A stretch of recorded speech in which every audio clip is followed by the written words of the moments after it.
Welcome back. We will now be reading chapter 26. And there was a famine in the land, beside the first famine that was in the days of Abraham. And Isaac went unto Abimelech, king of the Philistines, unto Gerar. Sorry. And the Lord appeared unto him, and said, Go not down into Egypt, dwell in the land which I shall tell thee of. Sojourn in this land, and I will be with thee, and will bless thee. For unto thee and unto thy seed I will give all these countries, and I will perform the oath which I swear unto Abraham thy father. And I will make thy seed to multiply as the stars of heaven, and will give unto thy seed all these countries, and in thy seed shall all the nations of the earth be blessed. Because that Abraham obeyed my voice, and kept my charge, my commandments, my statutes, and my laws. And Isaac dwelt in Gerar. And the men of the place asked him of his wife, and he said, She is my sister. For he feared to say, She is my wife, lest, said he, the men of the place should kill me for Rebekah, because she was fair to look upon. And it came to pass, when he had been there a long time, that Abimelech, king of the Philistines, looked out at a window, and saw, and behold, Isaac was sporting with Rebekah his wife. And Abimelech called Isaac, and said, Behold, of a surety she is thy wife. And how saidst thou, She is my sister? And Isaac said unto him, Because I said, Lest I die for her. And Abimelech said, What is this thou hast done unto us? One of the people might lightly have lain with thy wife, and thou shouldest have brought guiltiness upon us. And Abimelech charged all his people, saying, He that toucheth this man or his wife shall surely be put to death. Then Isaac sowed in that land, and received in the same year an hundredfold, and the Lord blessed him. And the man waxed great, and went forward, and grew until he became very great. For he had possession of flocks, and possession of herds, and great store of servants, and the Philistines envied him. For all the wells which his father's servants had digged in the days of Abraham his father, the Philistines had stopped them, and filled them with earth. And Abimelech said unto Isaac, Go from us, for thou art much mightier than we. And Isaac departed thence, and pitched his tent in the valley of Gerar, and dwelt there. And Isaac digged again the wells of water, which they had digged in the days of Abraham his father, for the Philistines had stopped them after the death of Abraham. And he called their names after the names by which his father had called them. And Isaac's servants digged in the valley, and found there a well of springing water. And the herdmen of Gerar did strive with Isaac's herdmen, saying, The water is ours. And he called the name of the well Esek, because they strove with him. And they digged another well, and strove for that also. And he called the name of it Sitnah. And he removed from thence, and digged another well, and for that they strove not. And he called the name of it Rehoboth. And he said, For now the Lord hath made room for us, and we shall be fruitful in the land. And he went up from thence to Beersheba. And the Lord appeared unto him the same night, and said, I am the God of Abraham thy father. Fear not, for I am with thee, and will bless thee, and multiply thy seed for my servant Abraham's sake. And he builded an altar there, and called upon the name of the Lord, and pitched his tent there. And there Isaac's servants digged a well. Then Abimelech went to him from Gerar, and Ahuzeth, one of his friends, and Phicol, the chief captain of his army. And Isaac said unto him, Wherefore come ye to me, seeing ye hate me, and have sent me away from you? And they said, We saw certainly that the Lord was with thee. And we said, Let there be now an oath betwixt us, even betwixt us and thee, and let us make a covenant with thee, that thou wilt do us no hurt, as we have not touched thee, and as we have done unto thee nothing but good, and have sent thee away in peace. Thou art now the blessed of the Lord. And he made them a feast, and they did eat and drink. And they rose up betimes in the morning, and sware one to another. And Isaac sent them away, and they departed from him in peace. And it came to pass the same day that Isaac's servants came and told him concerning the well which they had digged, and said unto him, We have found water. And he called it Sheba. Therefore the name of the city is Beersheba unto this day. And Esau was 40 years old when he took to wife Judith, the daughter of Beeri the Hittite, and Beshemath, the daughter of Elon the Hittite, which were a grief of mine unto Isaac and Rebekah. Summarizing chapter 26, there was a famine. Isaac went to King Abimelech. God told Isaac not to go to Egypt, to stay in Gerar, that God would keep his oath to Abraham. So Isaac stayed there. Men began to ask Isaac about Rebekah, and Isaac lied about her being his sister, fearing that the men would kill him and take Rebekah. King Abimelech then saw Isaac with Rebekah, and he was sporting with her. This is the King James Version. In the New International Version, it says that Isaac was caressing Rebekah. King Abimelech saw that, and that's what prompted him to confront Isaac and ask him about the nature of his relationship with Rebekah. Isaac came clean and told him that that was his wife, that he was afraid. And Abimelech reminded Isaac how severe this would have been if a man in the kingdom would have taken Rebekah and been sexual with her. Abimelech then makes the rule that anyone who touches Isaac or his wife will be put to death. Isaac planted crops in verse 12 in the land and received a 100-fold or a successful yield because the Lord blessed him. In verse 13, Isaac became wealthy. The Philistines became jealous, envious. Verse 15, the Philistines covered all of the wells that Abraham's servants dug and that Isaac was still using and covered them with dirt. Verse 16, Abimelech told Isaac to leave because Isaac was mightier than we. We includes me when a speaker is talking. So King Abimelech was telling Isaac that he's more powerful than Abimelech was as king. So to keep the peace, it would be better if he left. So Isaac left, but he redug those wells again and called them the names that Abraham gave. Isaac went into the valley of Gerar. His servants found a well, but the men in the area argued with him about the well and said it was theirs. So Isaac named that well Esek, and Esek means contention. Verse 21, they dug another well, and the men in the area also argued for that well. Isaac called this one Sitnah, meaning hostility or hatred. In verse 22, Isaac removed from thence, meaning he went to a completely different area, found another well, and called that one Rehoboth. This means broad spaces. For the Lord made room for us, and we shall be fruitful in the land. Verse 23, Isaac went to Beersheba. God told Isaac not to fear, that he'd honor Abraham's covenant. Isaac built an altar, prayed, and pitched a tent. In verse 26, Abimelech, his friend Ahuzeth, and the army general Phicol went to Isaac. Isaac asked them in verse 27, "Why are you here? You hate me, and you sent me away." In verse 28, they tell him, "We saw that the Lord was with you after all. Let's make a promise you won't hurt us, just as we haven't hurt you. We did send you away peacefully." Verse 30, they celebrated with a feast, swore an official oath the next morning, and left peacefully. Verse 32, Isaac's servants dug another well and let him know that they found water. Isaac called that well Sheba, and actually this well was the servants began digging this well in verse 35. It just wasn't in 25. They started digging the well in verse 25. It just wasn't until verse 32 that they found water. So that's why they're saying it now in verse 32. Isaac called this well Sheba, and for this reason the name of the city is still called Beersheba, and Beersheba means well of the oath. And Beersheba really is still a city in Israel, as the Bible said. Verse 34, Esau, Isaac's son, he was the oldest twin. He was married first at age 40. And he married two Hittite women, Judith and Beshemath, and Esau's marriage were a grief of mind to his parents, Isaac and Rebekah. Additional highlights for chapter 26. There was a famine. Isaac went to King Abimelech. It is unclear why he went to King Abimelech. And right after he went to King Abimelech, God spoke to Isaac. Isaac didn't reach out.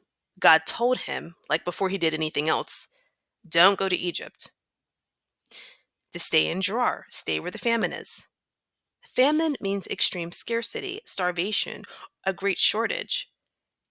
Famine is a time when a need is not being met. Extreme lack makes some people restless. Sometimes God wants us to be patient and to wait out the discomfort. Also, during the famine, men start to ask about Rebekah. Rebekah and Isaac have been in this land since before Abraham died. So the fact that this famine happens before they start asking, it's just some extreme situations uncover sinister intentions, things that might not even be an idea before a need is not met, might become an idea when those needs are not being met and it's a long stretch of time. King Isaac lied to King Abimelech about Rebekah being his sister, just like his father did. They lied to the same king for the same reason about the same thing. Oh, I said the same thing twice, kind of. Some children repeat the actions of their parent, so be careful what you do. Also, King Abimelech didn't give Isaac anything, like when Abraham lied about Sarah. Not that time. It's a one time, one shot only. Isaac, like Abraham, feared for his life over the beauty of the woman he was with.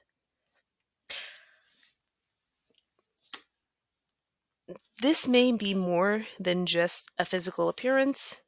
Beauty is inside and out. It isn't just physical appearance. Some men may fear a woman's beauty being used against him. He may fear how vulnerable he might feel if he enjoys the beauty of a woman, as well as the attention he might get, the protection he might have to provide because of the kind of woman he has. Isaac's wealth caused envy. Envy is an emotional state. The reaction that the Philistines had, their first reaction, was to block the well or the water source. Well is an issue of water from the earth. Well is a source of sustenance, a source of getting a need met. A well also means to rise and flow. Well is also an emotional state, sensible, pleasing, advantageous. So the first thing that the Philistines did after feeling envy was to affect the source, the ability to rise and flow, the emotional state of Isaac. This is during a famine, and Philistines are human. During a famine, it is difficult to be patient. It is difficult to have a good attitude when your needs are not being met. And it's not just 1 or 2 days, and it's days and days and days and months and weeks, weeks and months, and your needs are not being met. And you see this foreigner who hasn't grown up here come in, plant one harvest, get rich off one harvest, so much so they're more powerful than the king. It is important during the time, if you're not getting your need met, if you really want something and it's a famine, it is important the emotional state that you keep, because not monitoring your emotions will have you behaving in a way that you're affecting someone else based on your emotional state. These Philistines took action against Isaac out of an emotion to impact something that was advantageous to someone else that didn't do anything, that didn't deserve that. It is important. It is important to maintain your emotional state during a famine, especially during a difficult time. A famine, definitely. Verse 16.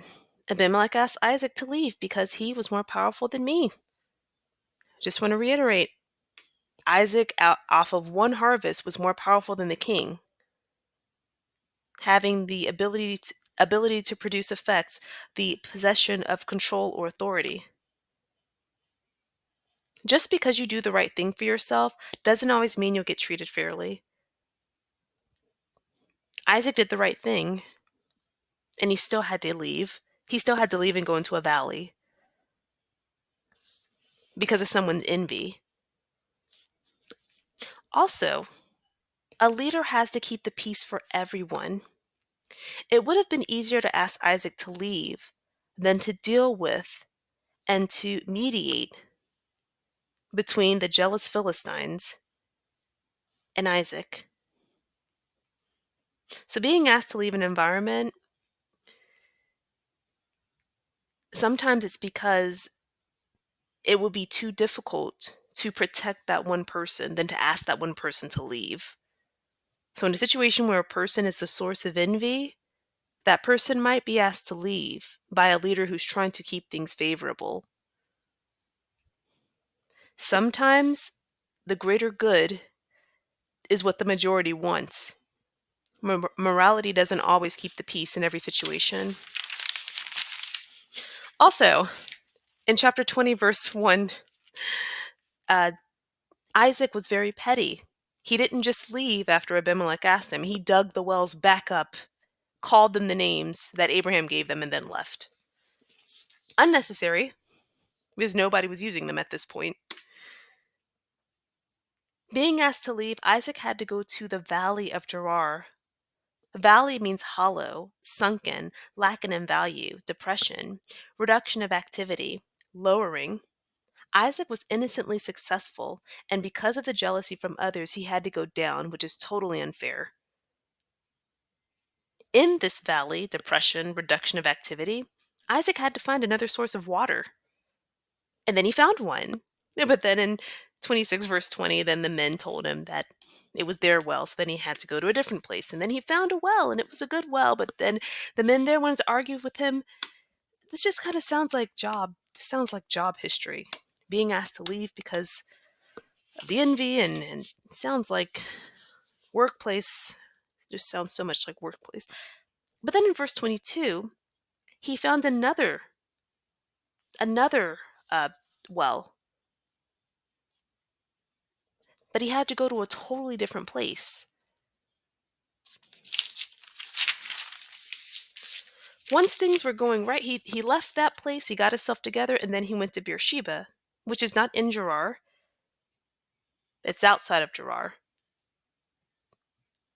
So he goes to a land, he finds another source, he finds balance, he doesn't need anyone, and then as soon as he's doing all right, he's out of the valley, he's out of that low place. Here comes King Abimelech to make amends. Isaac does start out asking, "What do you want?" But then he forgives them. They did remind him, though, that he was peacefully sent away. So sometimes when a person sees that someone is being treated unfairly, they might not have a direct hand in it, but they won't do the right thing to stop it. But they may come back later and be like, "Well, I didn't do anything. I wasn't directly involved, so, me and you can be cool." Isaac went ahead and forgave him. And I'm sure that wasn't easy, having to leave and fight for different sources and go into a valley just because he listened to God. But he fed them, he gave them a feast, and he agreed to be peaceful with them. Then it says in verse 34 that Esau married 2 Hittite women, and Isaac and Rachel were unhappy. That is chapter 26. Boy, I have had some difficulty recording chapter 26, but the devil won't win. I prey on evil. Well, no, Jesus Christ preys on evil. We'll be moving on to chapter 27.